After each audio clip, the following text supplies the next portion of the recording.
فيديو النهارده هنتكلم فيه عن اللومونيستي وهي الإضاءة، ودي حاجة بتبقى مهمة جدا لأي مصمم إن الاستوكاية اللي هو جايبها لو هي متصورة بالليل والباك جراوند الخلفية متصورة بالنهار لازم يعمل دمج ما بين المشهد الخلفي والمشهد الأمامي بحيث يبان إن الصورة فعلا متصورة في كادر نهاري. يلا بينا نبسط الموضوع ونسهله عليكم بكل بساطة. هيبقى الجزء العملي في محاضرات والجزء النظري هيبقى في محاضرة. مولاي صل وسلم دائما أبدا على حبيبي. السلام عليكم ورحمة الله وبركاته. أتمنى من الله أن تكونوا دائما وأبدا بصحة جيدة. نغوص أنا وأنتم في عالم جميل وممتع عن الجرافيك ديزاين متخصصين في علم الفوتو مانيبيليشن. أتمنى من الله أن يكون شرحي سهلا وميسورا إلى قلوبكم وأن ينال إعجابكم، وأسأل الله جل وعلا أن يجعل هذا العمل خالصا لوجهه الكريم. اللهم ارزقنا علما نافعا ورزقا طيبا وعملا متقبلا. دعونا نبدأ وسنعود بعد قليل. طبعا الفيديو النهارده من الحاجات اللي انا بحبها جدا وان شاء الله هحاول ابسطها ليكم وهي اللومينستي. هيبقى الجزء النظري. خلينا نبدا. الموضوع بكل بساطه انك انت مسافه ما بيجي لك العميل انت بيبقى معاك البريف، والبريف ده بيبقى فيه شويه معلومات، المعلومات دي سواء كان معلومات تسويقيه، معلومات عن المشروع والحاجات اللي انت هتعملها في الديزاين بتاعك والمطلوب منك تنفذه. بعد ما انت بتاخد البريف بتعمل شويه انسبيريشن، تغذيه بصريه، بتبتدي تجمع معلومات عجبتك، شويه صور مثلا زي ما احنا شايفين كده. الصور اللي احنا عجبتنا دي مثلا، لو احنا مثلا دخلنا على بنترست مثلا، ومثلا المشهد ده عجبنا مثلا، بكل بساطه كل اللي احنا بنعمله ان احنا بنقف على الصوره بناخدها نسخ ونروح على برنامج فيو ريف، بكل بساطه بندوس بيست، الصوره بتجي لك بنفس الجوده اللي انت شفتها بيه بكواليتي عالي زي ما انت عايز، تحركها يمين وشمال وترص الصور زي ما انت عايز زي ما احنا قلنا. طبعا البرنامج ده سيبه لكم في القناه بتاعت التليجرام، تخش تحملوه بسرعه مفيش مشكله. طيب انا طبعا ببتدي ان انا اجمع الاستوكات بتاعتي اللي انا هاخد منها المشهد. انا كنت واخد فكره الفيجوال ده من كده من قدامي، عجبني ان هو موحد المشهد بتاعت الالوانات بتاعته والاضاءات بتاعته بالالوانات دي، ومخلي الفوكال بوينت او العنصر المختلف بلون مختلف بحيث ان عينك تروح عليه. ودي من الحاجات اللي انا بتعجبني في المصمم. يعني في ناس بتتجه لتكنيك ان هو بيخلي الباك جراوند جوسن بلور وبيبتدي ان هو يعمل فيه شويه ضبابيه ويخلي التركيز على الجزء الامامي من الفوكال بوينت اللي هو مركز عليه، زي صور البورتريه اللي انت بتصورها بكاميرا الموبايل بتاعك. طيب المشهد ده بردك عجبني، ابتدى يلهمني فكره الجبال والعمق البصري اللي موجود. ابتديت اخد منه بردك فكره، ابتديت بعد كده اخش بقى على مرحله ان انا اعرف المونستي الدبس اللي انا هعمله في المشهد اللي انا هشتغل عليه. طيب خلينا كده متفقين بشكل عام انك انت الصوره كل ما بتكون قدامك كل ما الكونتراست بتاعها بيكون عالي. يعني ايه كونتراست؟ يعني درجه الوضوح اللي انت المفروض تبان لك في الصوره اللي معاك ان الصوره تبقى واضحه. طيب معنى ان انا كل ما ابعد لورا كل ما كميه الاسود بنسحبها من الصوره، فمعنى كده الصوره بتبان ان هي مضببه معاك، بتبان ان كميه الابيض فيها زايد شويه، تمام؟ فبالتالي الكونتراست فيها ما بيبقاش واضح قوي. خلينا نبسط الموضوع. انا كل ما بقرب لقدام كل ما الاسود اللي موجود في الصوره بيزيد، فبالتالي الصوره بتبقى اوضح، وكل ما ببتدي ان انا ارجع لورا كل ما اللون الاسود ببتدي ان انا اسحبه عشان يبان ان الصوره باهته، ويبتدي الابيض يزيد فيديك عمق بصري ويبتدي التدرج زي ما انتم شايفين في الجبال اللي موجوده ورا. طب خلينا برضك نبص على الديزاين الموجود قدامك ده. انت هنا في المشهد هنا الاسود موجود، تفاصيل موجوده، كل ما بترجع لورا كل ما الدنيا بتبتدي تضبط معاك. طيب خلينا نبص على التصميم ده كده. انت هنا برضك نفس الكلام، كل ما بيبتدي هنا تفاصيل زايده كل ما بترجع لورا كل ما العمق بيبتدي او الكونتراست بيبتدي ان هو يقل. طيب خلينا برضك يعني نخش بقى في الموضوع اللي انت عايز تفهم الموضوع ازاي احنا بنشتغل. بس قبل ما انا هاخدك في الرحله دي واوريك الادوات اللي احنا بنشتغل بيها، احب ان انا اعرفك ان احنا في ادوات فحص او زي ما احنا بنسميها كده المفتش كرومبو او المخبر السري بتاعك، دي لازم تبقى انت مجهزها، لانها بتكتر بعد كده في اداه فحص الكلر جريدنج، في اداه فحص اللي مش عارف ايه، فانت يبقى انت معاك الادوات دي كلها جاهزه اللي احنا بنطلع منها الكلر جريدنج الكلام ده كله، فدي حاجات مهمه جدا. طيب احنا خلينا بس نفهم انك انت صوره زي دي كده انا ما ينفعش اشتغل عليها وهي بالالوانات دي كده عشان نظبط الاضاءه بتاعتها. يعني ده المشهد اللي احنا شغالين عليه، خلينا نشيل الجايز نبتدي نظبط المشهد. انت عشان تشتغل على ديزاين زي ده لازم تقلبه بلاك اند وايت. يعني ايه؟ انا دلوقتي بكل بساطه ببتدي ان انا اخش على الادجستمنت، واداه الادجستمنت دي فيها حاجات كتير جدا جدا لازم تبقى انت عارفها لان احنا بنشتغل بيها. ممكن يكون في حاجتين ثلاثه مش بنستعملهم قوي، بس اغلب الحاجات اللي هنا مرتبطه ببعض ومهمه جدا جدا، لازم تبقى انت فاهم التولز دي ماشيه ازاي. اداه البلاك اند وايت هي اداه بتدي امر مباشر للديزاين بتاعك، التصميم بتاعك، ان انا هلغي الالوانات اللي موجوده في التصميم وهقلب التصميم ابيض واسود عشان عيني ما توجعنيش وان انا افضل اتشتت ما بين الالوانات والكلام ده كله. لما انا بكلمك على الليمونيستي هنا انا ماليش دعوه خالص باي الوانات موجوده في الديزاين، شيل الالوانات من دماغك تماما. الدمج خلصناه، احنا بنخش على مرحله الليمونيستي ان احنا عايزين نخلي فيه عمق في المشهد، كل ما ترجع لورا كل ما الاسود بيقل كل ما التفاصيل بتبتدي تقل. طيب انا عايز برضك ادي كده لمحه بسيطه ان في هنا حاجه اسمها اكشن. الاداه دي اداه بتسهل عليك شغلك. طيب اداه الاكشن دي بكل بساطه انا ببتدي ان انا اجيبها من هنا او بخش ويندو اكشن او الت اف 9 ايا كان، وباجي هنا مثلا تحت كده، بس خلينا نمسح دي كده، وتيجي تعمل عادي بكل بساطه كده تحت. خلينا بس نعمل كده فولدر، نيجي نعمل كده فولدر جديد تكتب فيه مثلا ان دي مفتش كرومبو او المخبر السري، المخبر السري بتاعك، تمام؟ ده انا عملت هنا بكل بساطه فولدر. طيب انا هبتدي احط جوه الفولدر دي اداه اجمع فيها الامر اللي انا بنفذه. طب ازاي الامر اللي انت عايز تنفذه ده؟ اداه مثلا نحط له اختصار كده الليمونستي الاضاءه. تمام. اختار بقى انت عايز مثلا زرار معين تدوس عليه الاداه دي تظهر، بدل ما تفضل تروح لها وتجهزها والكلام ده كله. ممكن عادي تختار F9 تدوس عليها تظهر لك، واللون مثلا مثلا احمر وريكورد. تمام. هيبتدي ان هو في مرحله الريكورد اي خطوه انت بتنفذها هو هيعملها في الاداه الايه، في اداه الريكورد دي. طيب احنا خلينا كده هنروح نعمل فولدر. الفولدر ده بكل بساطه نكتب عليه المخبر السري. تمام. المخبر السري. تمام. طيب انا بعد ما عملت دي رحت مثلا حاطط جوه الفولدر بلاك اند وايت. الاداه هنا متفعله. ممكن انت مثلا تحط مثلا اكسبوجر، تحط ليفلز، تحط كيرفز. ممكن تقفلهم كده وتخلي بس الفولدر بهذا المنظر يقف كده بس. وبعد كده تقوم راجع لاداه الاكشن وتقول له ستوب. لكن لو انت فاتحهم كلهم ودوست ستوب وجيت شغلتها هتلاقيهم كلهم نازلين مفتوحين بره. فمسافه ما انت تقول ستوب الحاجات اللي انت نفذتها مسافه ما دوست ستارت هتنزل زي ما هي. طيب هندوس بقى هنا ستوب. خلاص الاداه دي كل اللي انت عملته هو متسجل قدامك. طيب خلينا نمسح البارتيشن ده، جروب اند كونتنت. طب بكل بساطه انت بتبتدي تيجي تقف مثلا على F9 اللي انت كنت لسه مختارها، او ممكن تيجي هنا على البارتيشن من فوق الليمونستي اللي انت عامله ده، ممكن تدوس كده ستارت نزل لك اللي انت عملته بكل بساطه عادي. ممكن انت مش عاجبك ان انت تروح لاداه الاكشن وتدوس الاختصار. بكل بساطه انت بتدوس F9 بتقوم نازله لك الحاجات دي كلها. طيب كده انت عرفت الاداه بتاعه الفحص بتمشي ازاي. طيب انا هبتدي ان انا هنا في المشهد ده، خلينا بس نقفل دي كده خالص، ندوس كده ديليت. تمام. ونيجي في البلاك اند وايت. خلاص احنا كده عملنا المشهد بالابيض والاسود. كده احنا فهمنا الدنيا. طبعا اهم حاجه البارتيشنات بتاعتك، الفولدرات اللي انت بتقسمها دي مهمه جدا جدا. كل حاجه تبقى جواها بفولدر باسم، لان كل استوكايه هيبتدي يتحط فيها طبقه فوق طبقه فوق طبقه. الموضوع عامل زي طبخه.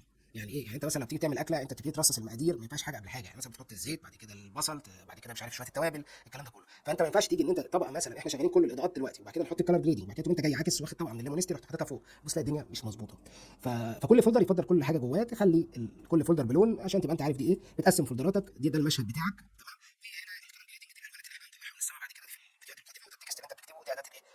خلينا دلوقتي خلاص احنا خلصنا الموضوع ده، هنبتدي نخش بقى على ان انت بقى ابتديت عندك فكره، عندك السكتش في دماغك، ابتديت تجمع الصور على حسب البرسبكتيف بتاعك. بعد ما جبت الصور بتاعتك من البرسبكتيف المنظور بتاعك، سواء كان بمنظور الدوده فالعنصر بيبان ان هو كبير بتاع المشهد اللي انت شغال عليه التصميم.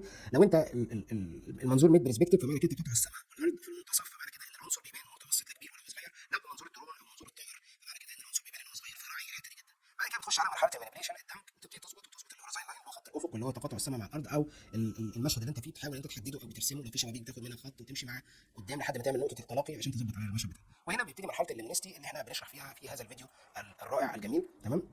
خلينا نوضح انك انت هنا كل ما بتقرب لقدام كل ما الكونتراست بيزيد، يعني الوضوح بيزيد، يعني كميه الاسود في الصوره بتزيد. كل ما بترجع لورا كل ما الاسود بيقل، كل ما الابيض بيزيد، كل ما العنصر يبقى بهتان اكتر. طيب انا هنا هسالك السؤال المهم.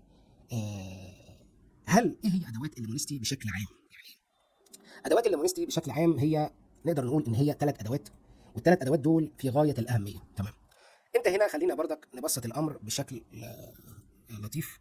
مثلا انا هنا في السما دي، خلينا نقف عليها كده، سكاي، دي السما اللي هي موجوده ورا دي. تمام. طيب السما اللي موجوده قدامك دي بكل بساطه انا هبتدي ان انا اظبط درجه الاضاءه بتاعتها اللي هي الاستوكيه دي، ودي الشمس اهي، اخلي دي ماشيه مع دي بكل بساطه. انا عندي في 3 ادوات انا ممكن استخدمهم، والثلاثه اجمل واحلى من بعض. بس انا هحاول افهمهم لك بالتفصيل شويه عشان وانا شغال في العملي تبقى انت فاهم الدنيا ماشيه ازاي. هشرحها لك ببساطه شديده جدا. طيب خلينا نخش كده على الاداه الاولى والمحببه الى قلبي، هي اداه الليفلز. طب اداه الليفلز انت لما تيجي تقف عليها بتبتدي تعمل حاجه اسمها كليبنج ماسك. كليبنج ماسك دي المعنى كده ان انا بدي امر مباشر ان الليفلز دي اي حاجه هعملها هتطبق عليها هذه الاستوكيه فقط، ماليش دعوه ببقيه التصميم. طيب انت عندك في الاستوكيه اللي موجوده قدامك دي في الليفلز في عندك حوالي 5 مثلثات، الخمسه ده وده وده وده وده، دول مهمين جدا تحفظهم زي اسمك. انا ما بحفظ، انا بفهم من صغري وانا بحب الفهم.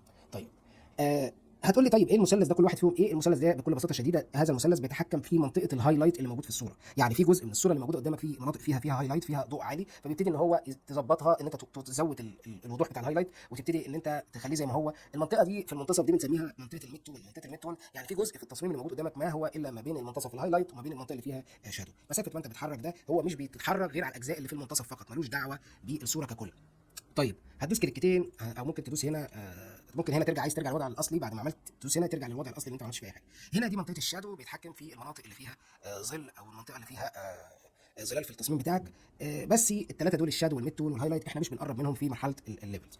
طيب هتقولي طب ما احنا بنشتغل بايه؟ احنا بنشتغل زي ما انا قلت لك من شويه، الاسود كل ما انت بتقرب لقدام كل ما الاسود بيزيد، كل ما برجع لورا كل ما كميه الاسود بيقل. طيب ده خاص باللون الابيض، ده خاص باللون الاسود. معنى انك انت تمسك المنطقه دي كده، الزرار الخاص باللون الاسود، وتبتدي تسحبه ناحيه الابيض، معنى كده ان انت بتدي امر مباشر للاستوكيه دي بعد اذنك شيلي كل الاسود اللي موجود في التصميم وديه ناحيه الابيض. انت عمال تتحرك ناحيه الابيض. طيب انا عايز الجزء الابيض اللي في الصوره ده تسحبه، يعني الجزء اللي فيه ابيض في التصميم ده تسحبه ناحيه الاسود. هتقوم عامل كده.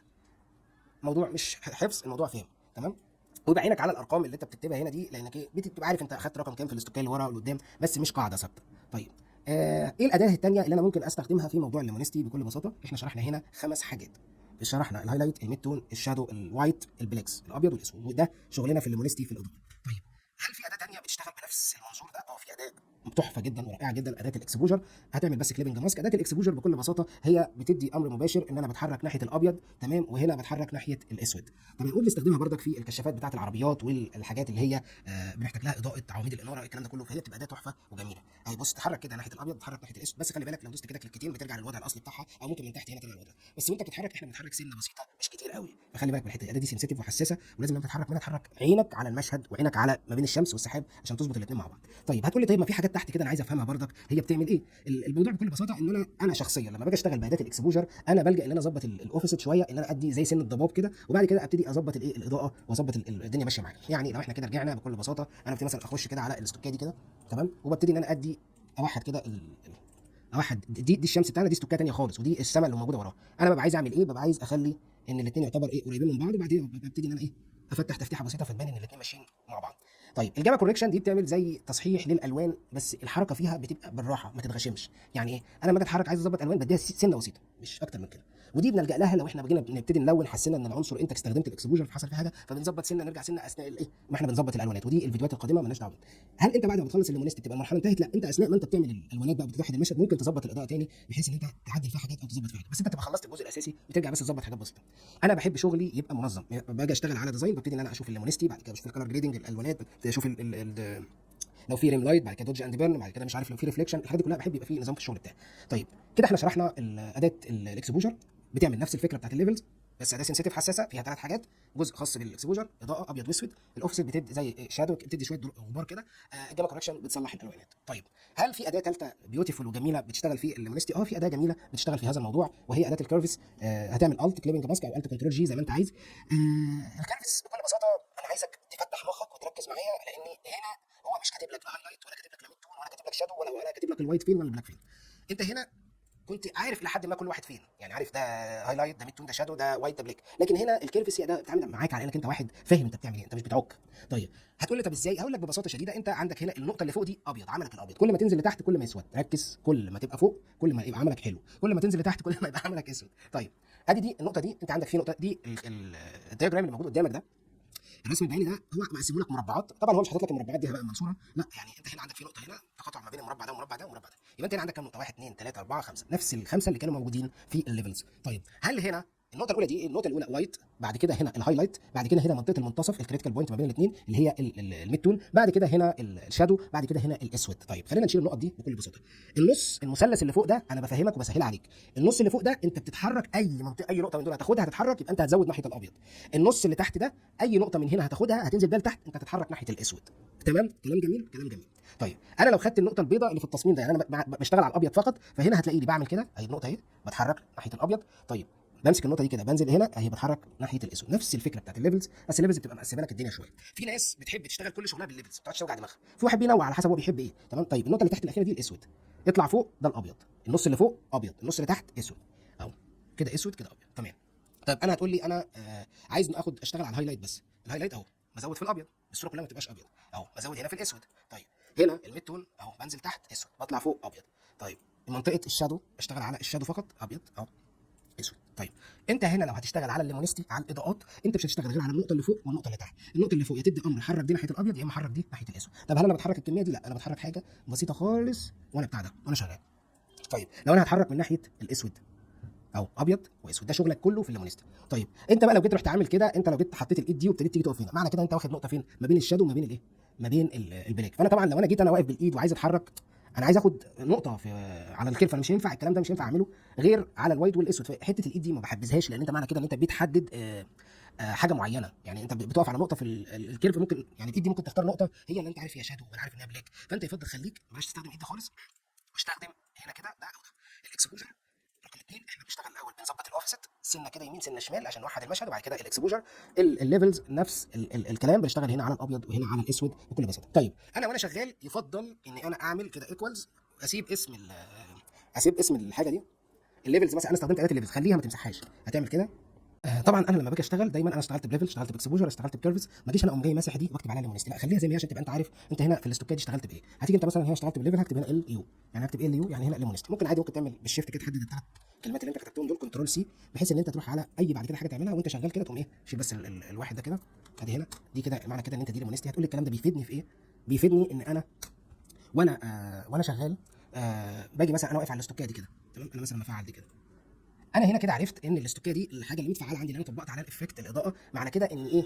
ان انا هنا اشتغلت بكيرفس بالليمونست. ليه؟ هتقول لي طب ما انا ممكن اشتغل بكيرفس، احنا ممكن بعد كده قدام عشان ما نلخبطكش ممكن اشتغل انا في الاضاءات في الالوانات اشتغل بالكيرفس، فانت هنا هتبقى انت عارف الكيرفس دي بتاعت الليمونستي ولا عارف الكيرفس دي بتاعت الكالر جريدنج. طب انا هعملها اختصار سي سي، فالكالر سي سي فانا عارف ان دي كالر جريدنج ان دي شغال بالوان. هتلاقي مثلا عامل لك هنا مثلا عشان افهمك برضك بس انا مش عايز الخبطك، هتلاقيني عامل كده كليبنج ماسك وجاي مثلا مختار لون معين في التصميم وجاي مظبط الايه الالوانات بتاعته. انت مثلا هتيجي تقوم انت واقف كده بكل بساطه، انا جاي طب هو ده بتاع لون ولا ده بتاع اضاءه، انا مش فاهم حاجه، تمام. فانت النظام مهم جدا وهيسهل عليك شغلك. حاجه تانية انا مهمه بحب ان انا الجا لها في شغلي اثناء ما انا هبتدي اشرح المحاضره بتاعت الليمونستي عملي.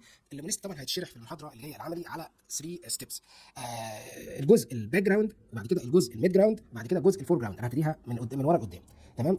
في حاجه انا هعملها برضك اثناء ما انا شغال، وهي اني انا هعمل عمليه حاجه اسمها بليندنج اف. يعني ايه؟ انا مثلا ممكن اجي افعل اداه الليمونستي بتاعت الليفلز دي واجي بكل بساطه انا عايز اخلي المشهد بلاك اند وايت، فعلت كده وابتديت ان انا اسحب الاضاءه كده، خلينا نقرب شويه عشان نخلي الشمس ماشيه مع كده مع السماء، وابتديت اوحد كده وابتديت مثلا اسحب الابيض ناحيه الاسود شويه عشان المشهد يبان ان هو واقعي، وابتديت ان انا عايز اعمل حاجه اسمها يعني ايه اظهر تفاصيل الصوره ما تبانش ان هي التفاصيل بتاعتها راحت، السحاب راح والكلام ده كله. لان انت مثلا لو جيت بصيت كده هتبص تلاقي ان الدنيا بقت سايحه قوي قوي ببعضها، مالكش دعوه بالوانات عشان في ناس بتلخبط ما بين الالوانات وما بين الاضاءات.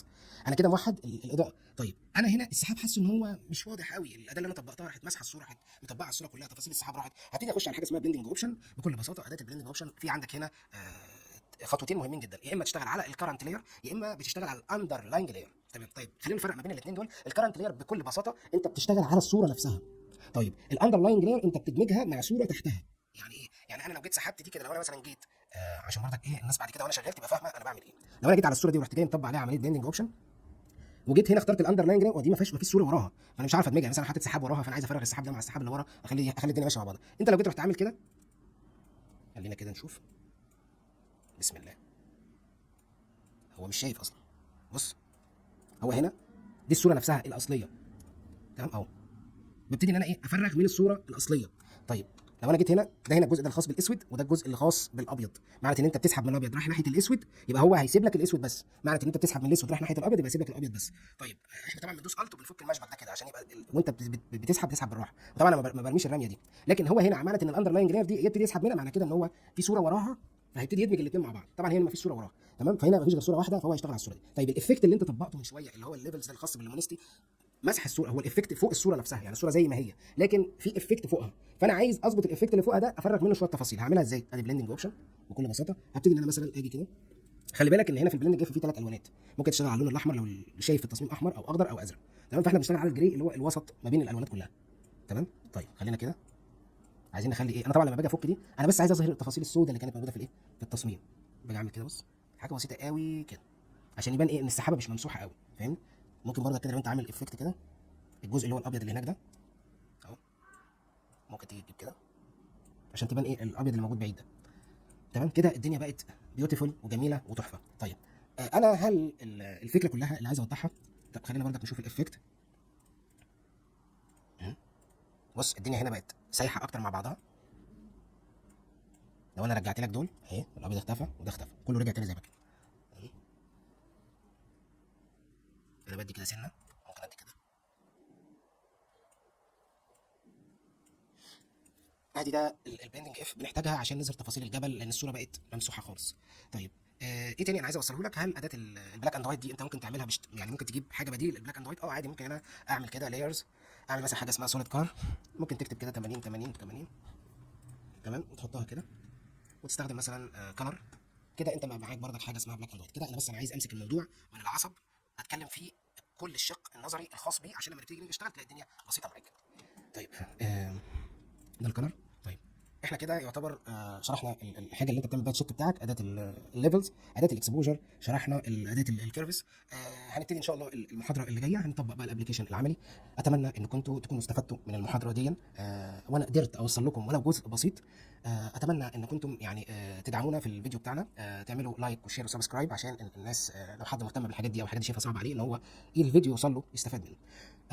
اشوف وشكم بكل خير ان شاء الله. في المحاضره اللي جايه هنبتدي نتكلم على الابلكيشن او الحاجه العمليه على الكلام اللي احنا قلناه. والسلام عليكم ورحمه الله وبركاته. مولاي صل وسلم